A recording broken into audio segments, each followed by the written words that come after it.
형사소송법 마지막 수업 진행합니다. 앞 시간에 임의수사에 대해서 봤는데요. 이번 마지막 수업 시간에 영상 녹화도 시험에 많이 나오거든요.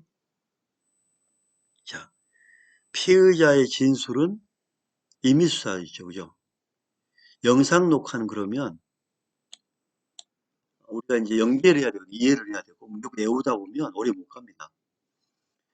피의자의 수사는 임의수사고 피의자의 수사를 진행하려면 임의적인 방법을 해야 되잖아요. 자, 영상 녹화는 어디서 합니까? 경찰서에 합니다. 그러면 경찰서에서 하는 피의자의 영상 녹화는 강제입니까? 임의입니까? 역시 임의적으로 해야 돼요. 임의. 그죠? 왜냐하면 사람에 대한 조사 모든 것은 임의수사가 기본이기 때문에. 자, 임의수사에 중점을 두고 영상 녹화를 한다. 이렇게 생각하시고 한번 볼게요. 피의자의 진술은 영상 녹화할 수 있습니다. 자, 이렇게 폐쇄된 곳에 피의자를 앉혀놓고 책상이 있겠죠, 그죠? 경찰관 2명. 2명이 앉아 있습니다. 여기서 무슨 일이 일어날지 모르잖아요.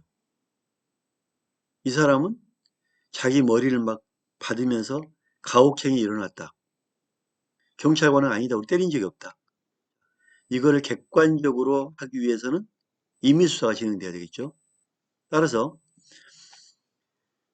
미리 피의자에게 지금 여기는 영상 녹화가 됩니다. 하고 고지합니다. 지금 여기는 영상 녹화가 되고 있으니까 편하게 당신이 하고 싶은 말 편하게 하시고 우리도 묻고 싶은 것만 묻겠습니다. 자, 영상 녹화가 딱 찍어버리면 카메라가 돌아가면 경찰관들도 말 조심하게 되죠. 그죠? 카메라가 없다면 2명이서 소리치고 막 할 거 아닙니까? 그죠? 카메라가 돌아가기 때문에 경찰관은 우선 고문이 없어집니다. 상대방을 의식하게 됩니다. 되게 조심하게 돼요. 영상 녹화는 정말 좋아요. 근데 하루에 경찰서에 이런 그 피의자가 오는 게 많으면 뭐 50명, 100명이잖아요. 그러면 50명, 100명에 대한 영상 녹화를 10시간짜리 이렇게 뭐 4시간 하다 보면 업무가 마비되겠죠. CD만 만드는데도 공장을 차려야 될 정도잖아요. 전국에 있는 모든 경찰서에 영상을 다 찍어서 보관한다면 CD만 만들면 어마어마하겠죠. 따라서 선별합니다. 선별해서 꼭 강력범이라든지 필요한 부분은 이렇게 단독으로 집중신문하는 경우, 중요 사건이죠. 중요 사건의 경우, 이런 경우에는 영상 녹화를 합니다.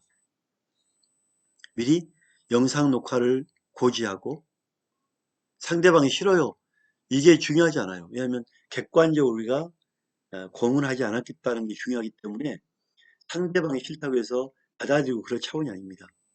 임의수사의 한 분량이 한 범위고 분야이기 때문에 상대방의 동의를 받을 필요가 없다. 그래서 피의자나 변호사의 동의는 불필요하다. 동의를 받을 필요 없다. 그냥 있다. 왜? 임의수사를 위해서. 조사가 개시된 시점부터 조사가 종료되어 피의자가 조서의 기명날인 서명을 마친 시점까지 전 과정, 객관적 정황이 녹화된 것이어야 합니다. 자, 중간에 하다가 어이 카메라 꺼 하고 막 때려. 카메라 켜. 이건 안 됩니다. 중간에 껐다 켰다 이거 안 돼요. 영상은 시작과 끝이 전부 들어가야 돼요. 그러면 껐다 켰다 하면은 뭐 껐다가 때리고 켜 하고 이건 말이 안 되잖아요. 그죠? 그래서 전 과정 객관적 정황이 영상 녹화된 것이야 한다. 영상 녹화가 완료되면 피의자 또는 변호인 앞에서 지체 없이 녹화된 거는 CD니까 원본을 봉투에 봉인하여 피의자로 하여금 기명 날인 서명하게 합니다. 자, 이렇게 봉투가 있다면 CD를 이렇게 넣고 여기에 봉인을 하고 이 봉인에다가 도장을 찍거나 서명해야만 법정에 하잖아요. 그 법정에 개봉할 때도 이름하고 도장이 붙어 있어야 되겠죠. 이거를 뜯거나 하는 흔적이 있으면 안 되겠죠. 봉인, 기명 날인 봉인을 합니다. 봉인하고 본대서 사인을 받고 보냅니다. 위조를 없애기 위해서.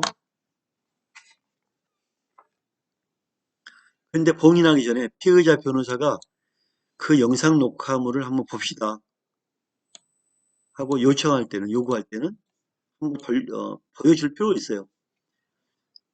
재생하여 시청하게 한다. 이렇게 씁니다. 자, 이때 내용에 대하여 이의를 진술할 때는 그 취지, 왜 이의를 제기했는지 내용을 기재한 서면을 첨부한다. 우리가 영상 녹화를 지금 공부하면서 느낀 게 뭡니까? 피의자 수사는 철저하게 임의수사다. 영상 녹화도 임의수사를 위한 거다. 그죠? 사람에 대한 철저한 임의수사, 영상 녹화일지라도 철저한 임의수사가 포함됐다. 이렇게 보시면 되겠죠? 자, 신뢰관계인 동서, 자기가 믿을 만한 분을 함께 앉혀서 진술을 받게 하는 거죠. 검사 또는 사법경찰관은 아래의 경우 직접 경찰관이 얘는 나이가 어려서 안 되겠다. 부모를 앉혀야겠다. 친한 마음을 믿고 의지할 수 있는 선생님을 앉혀야겠다. 직권으로 또는 피의자나 법정 대리인 신청에 따라서 피의자와 신뢰관계인자를 동석하게 할 수 있다. 그래서 마음을 편안하게 한 다음에 신문을 받아야 되겠죠.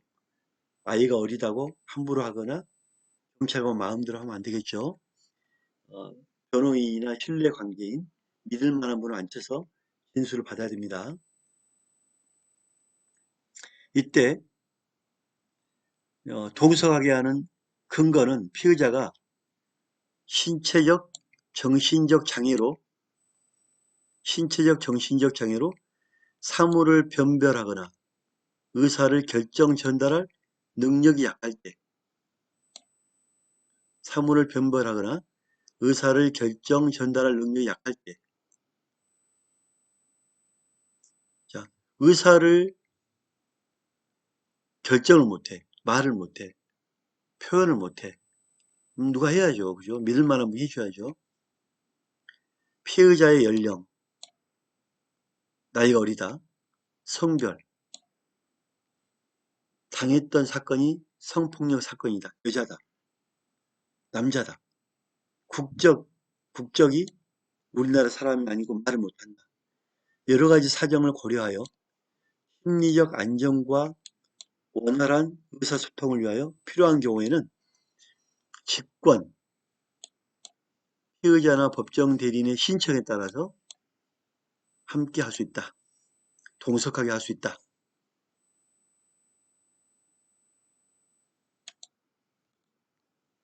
자, 피의자 신문할 때 변호인 참여 정말 중요합니다. 별표.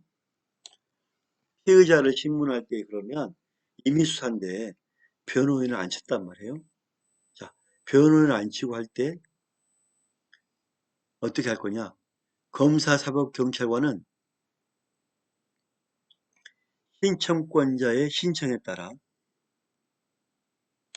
변호인을 피의자와 접견하게 하거나 피의자와 변호인을 만나게 하거나 만나게 하거나 정당한 사유가 없는 한, 정당한 거는 피의자 신문에 방해가 되지 않는 한 피의자에 대한 신문에 변호인을 참여하게 해야 된다.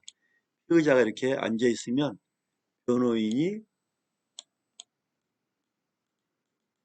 이렇게 앉아 있어야겠죠. 참여하게 한다. 신청은 피의자나 그 변호인, 직계 친족, 직계란 거는 아버지나 할아버지, 자녀, 배우자, 부인, 형제, 자매, 법정 대리인은 당해 피의자를 신문할 검사, 사법경찰관에게 우리 변호사 샀습니다. 변호사 함께 해주세요 하고 신청할 수 있다. 변호인을 선임할 수 있는 사람, 직배형법, 직계 친족, 배우자, 형제, 자매, 법정 대리인에서 직배형법이다. 왜 직배형법이냐면 우리가 변호사를 아무나 할 수 있는 거 아닙니다. 여기에 말한 대로 직배형법, 직계 친족, 배우자, 형제, 자매, 법정 대리인, 직배형법이 꼭 지켜져야 된다. 직배형법이 외에는 신청이 안 됩니다. 따라서 우리는 뭐다? 직배형법이다. 직배형법자가 함께 참여해서 할 수 있다. 참여 변호인이 2명 이상일 때 변호인이 이렇게 피의자가 앉아있는데 변호인이 2명이 앉아있다. 이거는 오히려 혼란을 가중하죠. 이럴 때는 피의자가 한 명만 이분만 좀 해주세요. 좀 나가 계세요. 이분은 한 명을 지정한다. 한 명, 딱 둘이만 방해가 되면 안 되니까. 방해되면 변호사 참여 어떻게 합니다. 피의자가 한 명을 지정해서 같이 신문 받을 수 있도록 한다. 그 다음 여기가 이해되죠? 직배형법. 변호사를 신청할 수 있는 사람은 직배형법이다. 그 다음에 2명 이상일 때는 피의자가 한 명만 지정해서 같이 할 수 있도록 한다. 또 하나, 자, 이해가 안 되는 부분 없죠? 자, 그 다음에 변호사 지금 관련 얘기입니다. 변호사 지정이 없을 때 검사나 사법경찰관이 지정할 수 있습니다. 이분이 당신이 참여하세요. 당신이 참여하세요. 지정할 수 있습니다. 자, 신문 중이더라도 어느 때라도 피의자는 내가 임의 수사를 받는데 경찰관이 강제로 한다. 강압으로 한다. 그러면 왜 나를 협박하느냐, 강압하냐 하고 신문 방법에 대하여 얼마든지 이의를 제기할 수 있어야 돼요. 왜? 법에서는 임의수사를 하게 되어 있는데 왜 당신이 강압적으로 하느냐? 이게 강압수사지 뭐냐? 이게 협박하는 거냐? 이의 제기해야 됩니다. 그게 맞는 거죠. 그죠? 부당한 신문 방법에 대하여 신문 중이든 신문 후든 얼마든지 이의 제기를 할 수 있다. 그리고 신문을 받고 나서도 내 의견을 진술할 수 있고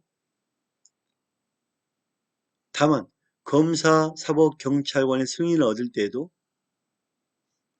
할 말 있으면 해. 그러면 신문 중이라도 왜 이렇게 물어보죠? 나는 이렇게 생각하는데 당신이 이렇게 신문하면 됩니까? 라고 의견을 얘기해야 되겠죠.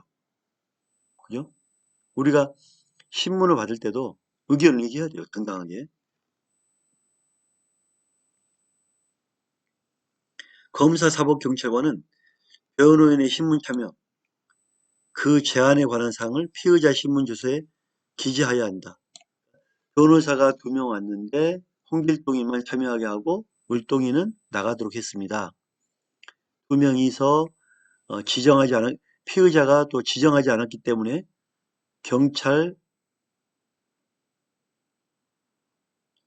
경찰관 김영철 형사가 어, 홍길동 변호사를 지정했습니다. 이걸 다 적어줘야 되고요.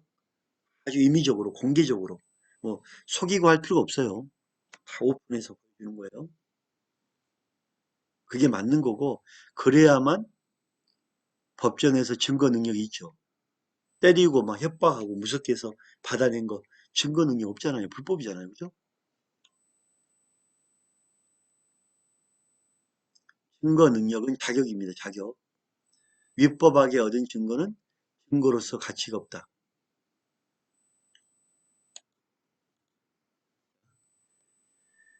변호인의 의견이 기재된 피의자 신문 조서는 변호인의 의견이 기재된 피의자 신문 조서는 변호의 의견이 있으니까 변호인에게 열람하게 하는 변호인이 그 조서에 기명 날인 서명해야 한다. 자, 변호사가 신문 중인데 변호사가 막 이 얘기를 합니다. 자, 그 얘기를 변호사 의견을 적었어요. 적었으면 그 부분에다가 기명 날인 서명을 해야 된다. 그게 맞는 거죠. 변호인을 참여를 제한하는 것 중요합니다. 근데 변호사를 앉혀놓다 보니까 이런 경우 있어요. 변호사가 이렇게 막 이제 경찰관이 신문을 봤는데 피의자가 무슨 말을 하려고 하니까 쿡 찔러요. 말을 못하게. 그러면서 다른 말하게 만들어. 또 결정적인 증거가 맞습니까? 하고 하는데 다른 식으로 변호인이 끼어들어서 조작을 하는 형태로 말을 해. 이거는 명백하게 신문을 방해하는 거거든요. 나가 계세요. 하고 변호인을 내보낼 수 있어요. 즉, 봅시다.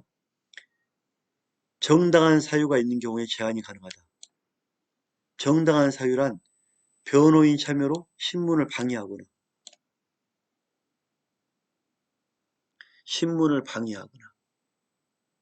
또 수사의 기밀을 누설해버리는 거예요. 변호인만이 알고 있는 수사. 경찰관이 획득한 내용을 다 피의자에게 알려줘버린 거예요. 그럼 신문할 이유가 없잖아요. 그죠? 현저하게 수사의 지장이 초래한다 우려될 때 이런 경우에는 나가십시오. 꼭 기억해야 됩니다. 자, 변호인 방귀가 심할 때 변호인 나가십시오. 변호인 방귀가 심할 때 냄새가 지독하니까 못합니다. 나가십시오. 하고 내보낸다. 수사에 방해될 때, 기밀이 있을 때, 누설. 변호인 방귀가 심할 때 신문 중이라도 나가십시오 하고 내보낼 수가 있다. 꼭 기억해야 됩니다. 다시 한 번 더. 피의자 신문을 할 때 변호인이 있단 말이에요. 근데 방해를 해. 기밀 누설을 해. 도저히 수사가 신문이 안 돼. 즉, 변호인 방귀가 심할 때 변호인님 나가 계세요. 수사에 방해되기 때문에 도저히 함께 신문을 못 받습니다. 나가십시오라고 내보낼 수가 있다. 내보내는 사유는 뭐다? 변호인 방귀가 심할 때. 방해, 수사 신문에 대한 방해, 기밀 누설. 꼭 기억해야 됩니다. 살려볼게요. 변호인이 피의자 신문권을 규정한 형사소송법 243조 2, 제243조 2, 제1항에 정당한 사유란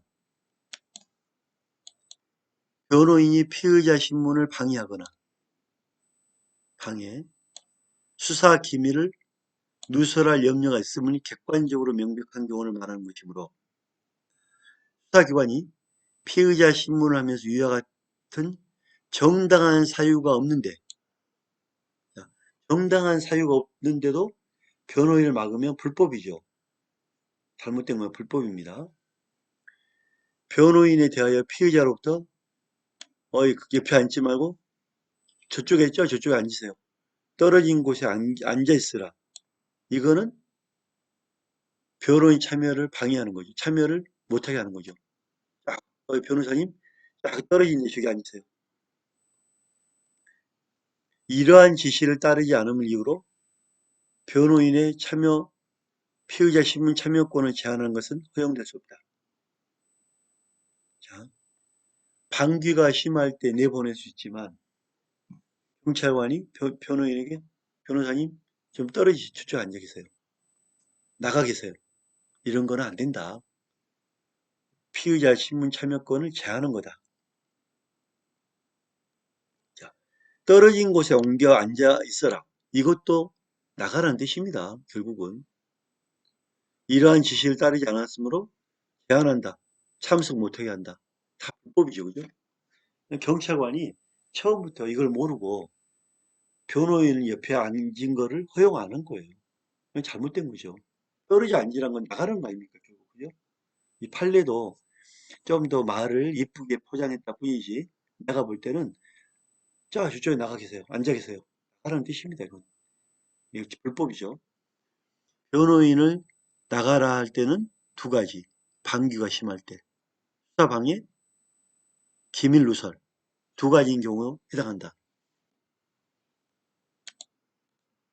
자, 검사 또는 사법경찰관의 변호인이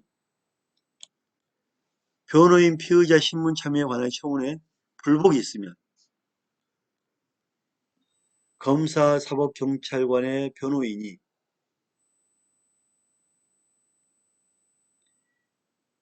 피의자 신문 참여에 관한 처분에 불복이 있으면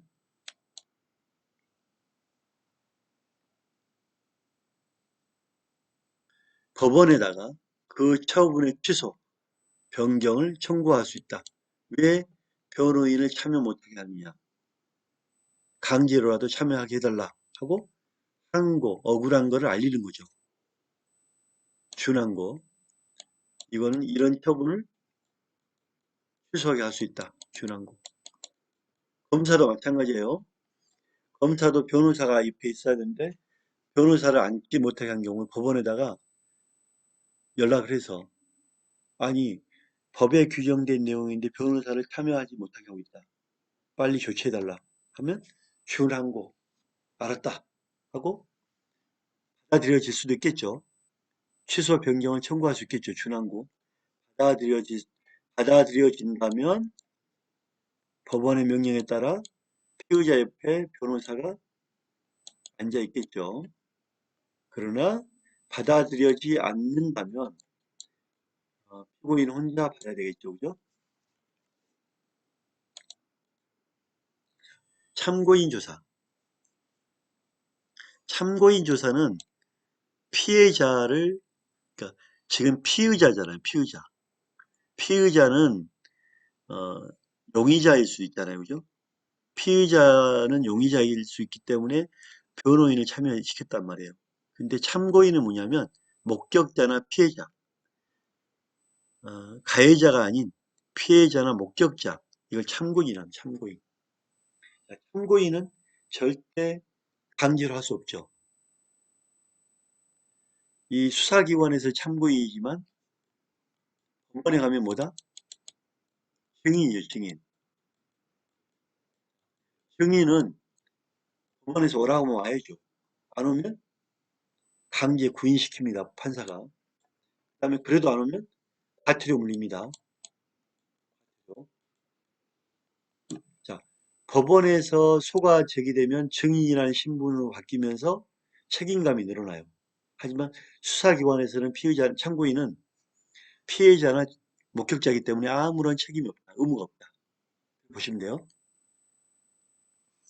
검사, 사법, 경찰관은 수사에 필요할 때는 피의자 아닌 자의 출석을 요구하여 진술을 들을 수 있다.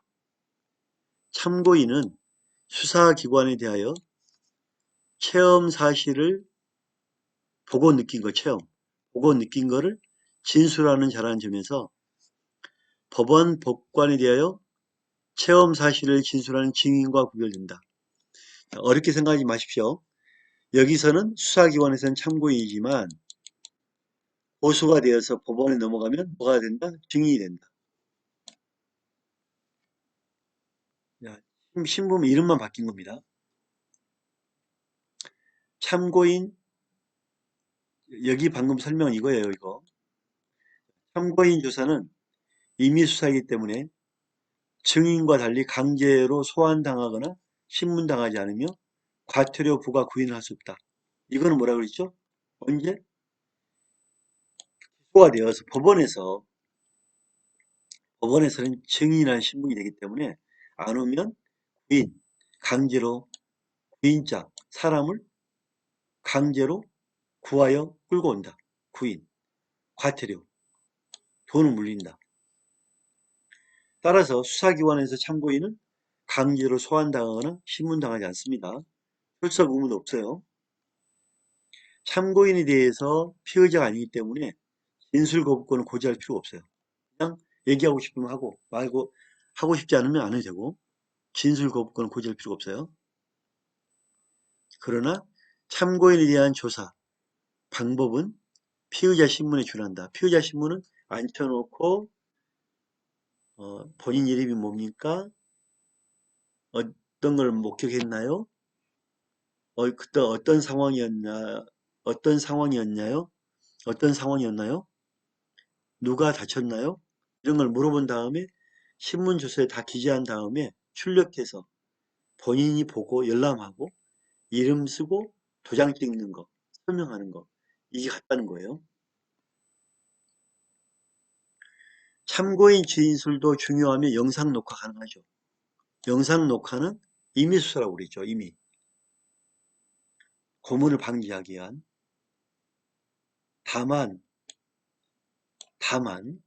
참고인 같은 경우에는 목격자잖아요. 목격자. 자기 얼굴을 알리고 싶지 않다. 찍고 싶지 않다. 그러면 안 찍는 거예요. 참고인이기 때문에. 왜냐하면 참고인에게 경찰관이 고문할 일은 없잖아요. 그죠? 참고인에게 경찰관이 고문할 일은 없다. 참고인이 아니 그러면 뭐 안 그러면 경찰관이 용의자로 입건하면 돼요. 용의자. 그죠? 피의자로 입건하면 돼요. 근데 피의자로 입건할 수 없단 말이에요. 참고인이니까. 근데 참고인은 음, 피의자와 달리 동의를 받는다. 얼굴 찍고 이런 거는 영상 녹화하는 거는 참고인의 동의를 받고 한다. 이 부분만 다르죠. 영상 녹화하는 이유는 객관적으로 고문을 하지 않았다. 자발적인 진술을 했다는 걸 보여주기 위한 거예요.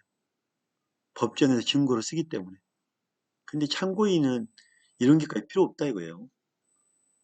참고인의 고문할 일 없고 따라서 참고인의 의견을 존중해줘야 된다.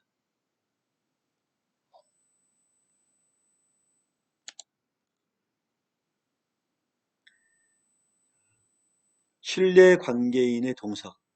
믿을 수 있는 사람을 앉히는 것. 불안감, 불안할 때. 그 다음에 어린아이일 때. 13세 미만 장애인일 때.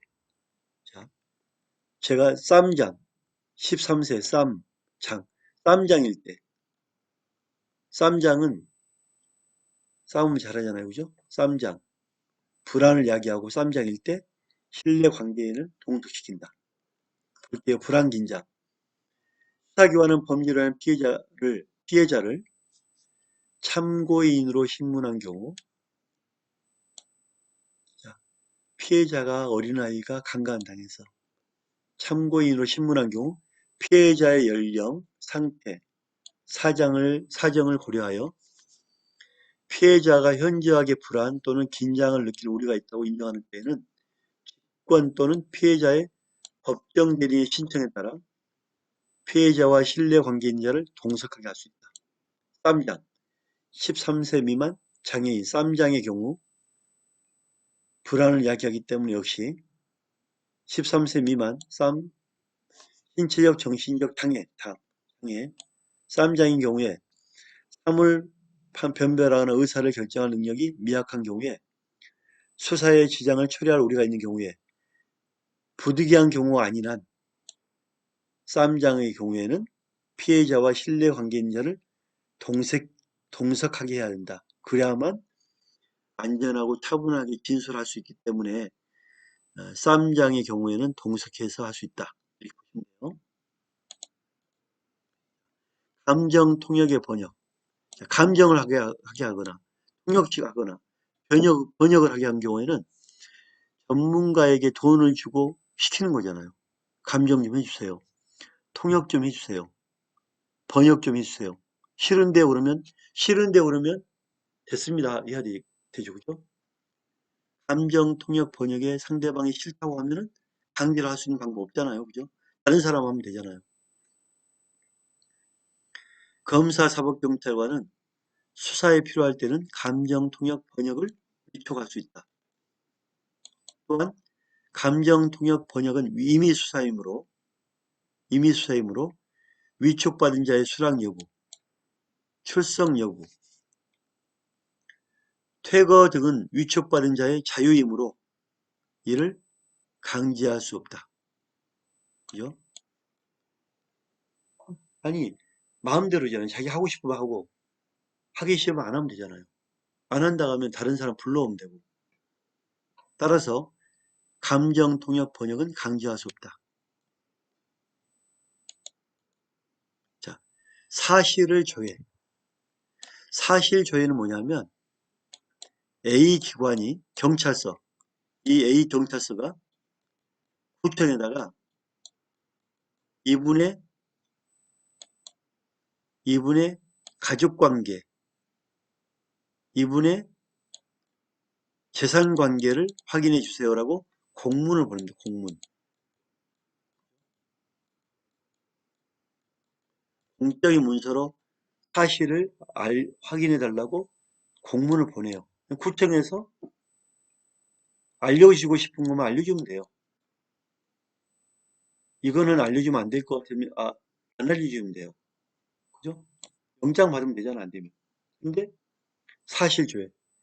공문을 보내서 알려줄 수 있을 만큼 알려달라. 한단 말이에요. 안 알려준다고 해서 강제로 쫓아가서 할 수 없단 말이에요. 영장 받아야지, 그때는. 따라서 사실조회란 거는 공문을 보내고 준대로 받는 거, 준대로. 일단 준대로 받는 거를 사실조회라 한다. 수사기관은 수사에 관하여 공무소, 공사단체에 조회하여 필요한 사항의 보고를 요구할 수 있다. 조회받은 상대방은 보고 의무가 있으나 강제로 하게끔 하는 방법은 없다. 그죠?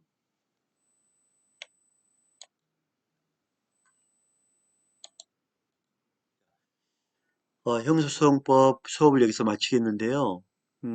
변호인, 피의자 신문, 변호인 참여할 때 수사방해, 기밀 누설일 때는 변호인을 참여하지 못하게 할 수 있다. 또 참고인 조사를 할 때는 영상 녹화할 때는 참고인의 동의를 받아야 되지만 피의자는 고문 방지를 위해 하기 때문에 동의를 받을 필요가 없다. 네, 키포인트를 정리하시기 바랍니다. 오늘 수고했습니다. 감사합니다.